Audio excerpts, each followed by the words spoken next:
Hey, what's going on YouTube? I'm DarkJack, and in this video I get a nuclear medal on the map Studio in Black Ops 2.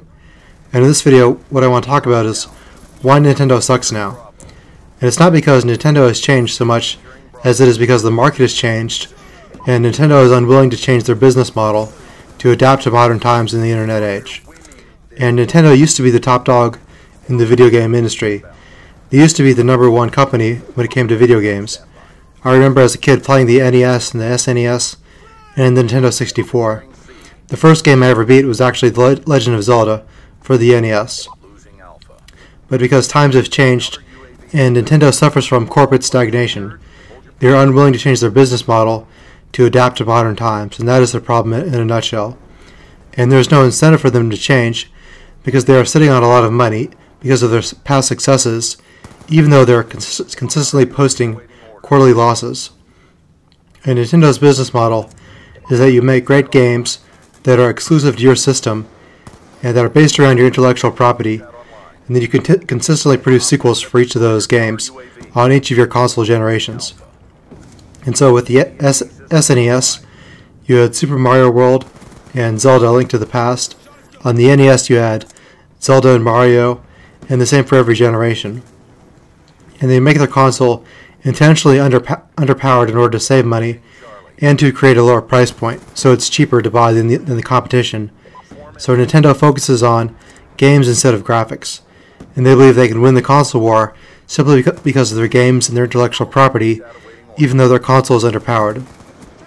And people buy Nintendo consoles for Nintendo games, not because of third-party games. And third-party games have now surpassed Nintendo games. The third-party games are now better than the Nintendo games that used to be on top. And when the next-gen consoles come out, Nintendo will be in a worse position than they were when the Nintendo Wii was out, and it was behind the Xbox and the PS3. And right now the Wii U is failing because it does not have a killer app. In order to sell a console, you have to have a killer app for it or multiple killer apps. And what a killer app is, it's a game or something to do with the hardware that is so good that's worth spending $300 or $400 on just for that one app or game. And so with a Nintendo 64 you had Super Mario 64 that came out when the console came out, and that was the killer app for the Nintendo 64. And the same was true with the Nintendo Wii. You had Super Mario Galaxy, that was the killer app for the Nintendo Wii.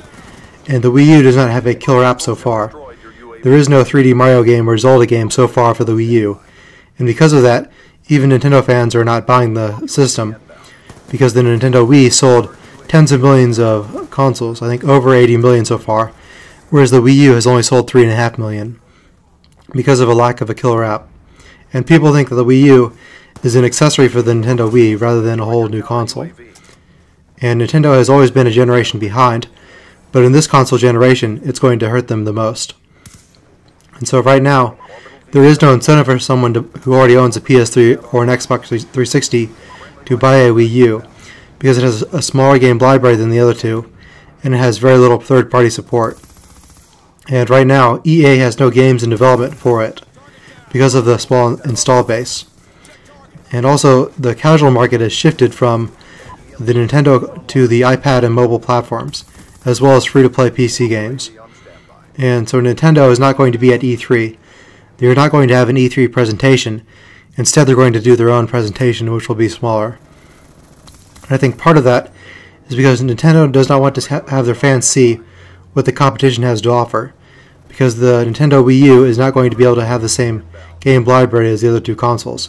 It's not going to be able to play the next-gen games because it's not going to be powerful enough. As someone said on NeoGAF on why Nintendo will not be at E3, Nintendo can't compete with Microsoft and Sony.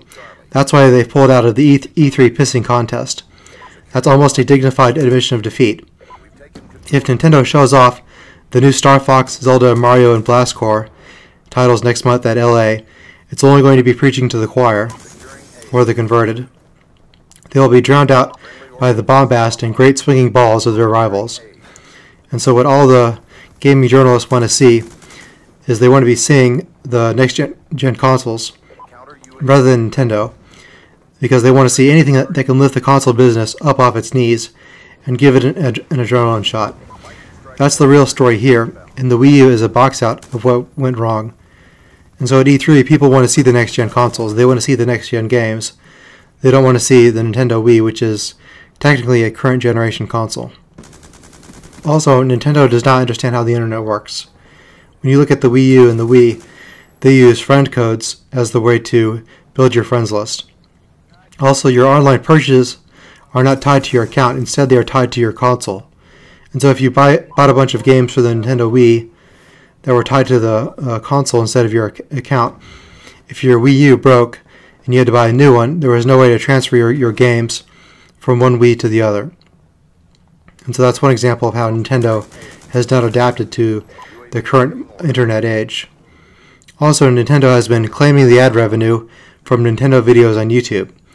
And so what this means is that partnered channels like myself are simply going to stop uploading Nintendo gameplay. And it also shows that Nintendo is desperate for money because of the poor sales of the Wii U. Now, what should Nintendo do about this? Well, I don't think there's any way for Nintendo to reclaim the top spot. Nintendo simply doesn't have the financial capital or games to compete with Sony or Microsoft. Instead, what I think Nintendo should do is they should go back and look at all their NES, SNES, and Nintendo 64 games that were classics. Games like Super Mario World, Super Mario 64, Zelda the Ocarina of Time, and its sequel, as well as possibly some GameCube games. And they need to remake those games in high definition and then release them on multi-platform. Make those games and release them for every console that exists, which is iOS, Xbox, PlayStation, PC, and everything else. And if Nintendo does that, then they're going to make a ton of money. And they can still make exclusive games for the Wii U. Because by going multi-platform with their older games in high definition, that's then going to create more interest in Nintendo. Because more people will be able to be exposed to Nintendo games. And then because of that, because of the greater interest in Nintendo, they might then sell more Wii U's because of the exclusive games on it. And so I hope you guys enjoyed this commentary, and I'll see you guys later.